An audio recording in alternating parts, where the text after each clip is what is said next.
L'Union européenne approuve le principe de nouvelles sanctions contre la Russie après l'empoisonnement d'Alexeï Navalny.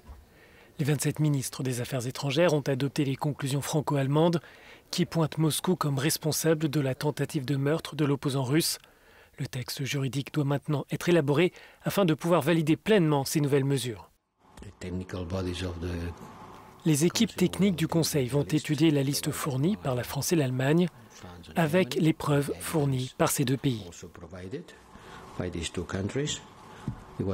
Il y a eu un accord total de tous les États membres. L'empoisonnement d'Alexeï Navalny, farouche opposant au président russe, a tendu plus encore les relations entre l'Union européenne et le Kremlin. Moscou rejette toute implication dans cette affaire et demande l'établissement d'une enquête. Reste à savoir si ces sanctions peuvent réellement influencer les autorités russes. Comme on l'a vu, l'Europe a des leviers lorsqu'elle est unie. Et je ne dirais pas que les sanctions précédentes, en particulier les sanctions économiques, n'ont pas eu d'impact. Je pense aussi que les sanctions personnelles ont un impact, dans le sens où les personnalités concernées ressentent le coup, et cela a un effet sur l'ensemble du régime.